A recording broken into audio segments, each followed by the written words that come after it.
किसी भी कंट्री का वीजा अप्लाई करने के लिए सबसे ज्यादा जो मेन चीज होती है वो होती है बैंक स्टेटमेंट।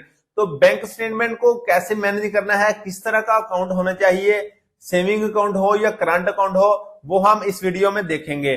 तो ज्यादातर लोग क्या करते हैं कि वो एक अकाउंट की स्टेटमेंट लगा देते हैं कोई भी वीजा अप्लाई करने के लिए, ठीक है। तो एक स्टेटमेंट, एक अकाउंट की स्टेटमेंट आपने नहीं लगानी, आपने दो अकाउंट की स्टेटमेंट लगानी है। एक आपके पास होना चाहिए बिजनेस अकाउंट, एक आपके पास होना चाहिए पर्सनल अकाउंट। और इन दोनों अकाउंट को कैसे मैनेज करना है, एक मैंने छोटा सा चार्ट बना के रखा है, मैं आपको दिखाता हूं कि आपने दोनों अकाउंट को कैसे मैनेज करना है। और इस तरह आपने अपनी स्टेटमेंट मेंटेन कर लेनी है कोई भी वीजा अप्लाई करने के लिए। तो आपका उम्मीद है 80% आपका वीजा लगेगा स्टेटमेंट की बेस पे। तो हम देखते हैं, एक हमारे पास है बिजनेस अकाउंट, एक हमारे पास है पर्सनल अकाउंट। बिजनेस अकाउंट का ये देखें, मैंने पूरे मंथ का तकरीबन शेड्यूल बना के रखा हुआ है, ठीक है। आपने कैसे कैसे रकम जमा करवानी है, कोई भी रकम आपने जमा करवानी है तो आपने अपने बिजनेस अकाउंट में जमा करवानी है, ना कि पर्सनल अकाउंट में, ठीक है। कोई भी आपने क्रेडिट करवाना है, रकम जमा करवानी है तो आपने बिजनेस अकाउंट में करवानी है, जहन में रखें, ठीक है।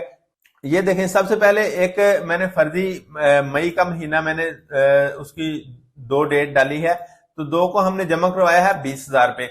ऐसे 5 को हमने जमा करवा दिया है 23,500। ये वाली वो अमाउंट है जो हम अपने बिजनेस से प्रॉफिट कमा रहे हैं, बैंक में जमा करवा रहे हैं, ठीक है। उसके बाद ये 7 है, 7 को आपने 12,000 जमा करवाया है। 8 है, 8 को हमने 10,000 जमा करवाया है। 12 है, 12 को हमने 35,000 जमा करवाया। ऐसे आपने ये देखें, टोटल जितने भी आपने, चाहे 5 दिन बाद करवाएं, चाहे 6 दिन बाद, चाहे 10 दिन बाद आप रकम जमा करवाएं, उतनी ही आपकी अमाउंट ज्यादा होनी चाहिए। आपकी आप जितनी स्टेटमेंट बनाना चाहते हैं, 10 लाख की बनाना चाहते हैं, 20 की, 50 लाख की, जितनी भी आप स्टेटमेंट बनाना चाहते हैं, उस हिसाब से आपने यहाँ पे बिजनेस अकाउंट में रकम जमा करवानी है। जैसे आप रकम जमा करवाते जाएंगे, ये देखें, पूरा महीना आपने रकम जमा करवानी है, ठीक है। पूरा महीना रकम जमा करवाने के बाद एंड पे आपने अपना जो बजट है, जो आपने डेबिट करने हैं, पेमेंट आपने डेबिट करनी है, पूरा मंथ आपके अखराजात जो हैं, ठीक है, वो हमने उनको बताना है कि हमारे कितने अखराजात हैं, हम जो चीजें हम जो रकम क्रेडिट करवाते हैं उससे हमारे कम है अखराजात, ठीक है। तो ये देखें, मैंने फर्जी तौर पे 60,000 रुपए 30 मई को अपने बिजनेस अकाउंट से पर्सनल अकाउंट में ट्रांसफर किए हैं, ठीक है। 60,000 आपने ट्रांसफर कर दिए। ये हमारा जो है घर का बजट है 60,000 रुपए, ठीक है।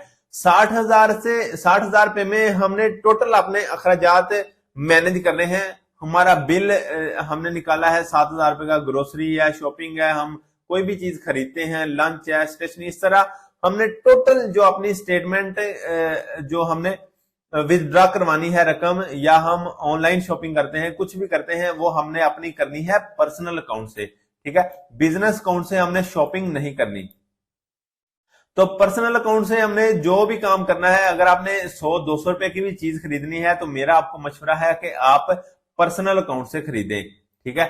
पर्सनल अकाउंट से खरीदने का यह फायदा होगा कि उसको जिस भी एम्बेसी में, जिस भी कंट्री में आपने अप्लाई करना है, उसको पता होगा कि ये बंदा अपने बिजनेस अकाउंट में सिर्फ बिजनेस की रकम जमा करवा रहा है, और प्रॉपरली अपना प्लानिंग के तहत आप अपना मंथली जो अखराजात हैं वो अपने पर्सनल अकाउंट में ट्रांसफर करवा लेता है, और फिर पर्सनल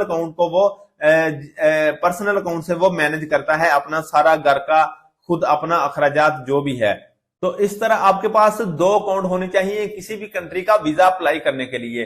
तो बेस्ट ये है, तो आप एक बिजनेस अकाउंट खुलवा लें, एक पर्सनल अकाउंट खुलवा लें, और इस तरह बिजनेस अकाउंट में अपनी रकम जमा करवाते जाएं, और एंड पे जो आपका एक महीने का सर्कल है, जो अखराजात हैं, वो एंड पे आप ट्रांसफर करें अपने बिजनेस अकाउंट से डायरेक्ट पर्सनल अकाउंट में, और फिर पर्सनल अकाउंट को आप मेंटेन करें। जो भी आपने कोई चीज खरीदनी है, लेनी है, देनी है, तो आपने पर्सनल अकाउंट से लेनी है। तो ये वाली स्टेटमेंट अगर आप किसी भी कंट्री के वीजा के लिए अप्लाई करेंगे लगा के, तो 80% उम्मीद है कि आपका वीजा इस स्टेटमेंट की वजह से रिजेक्ट नहीं होगा।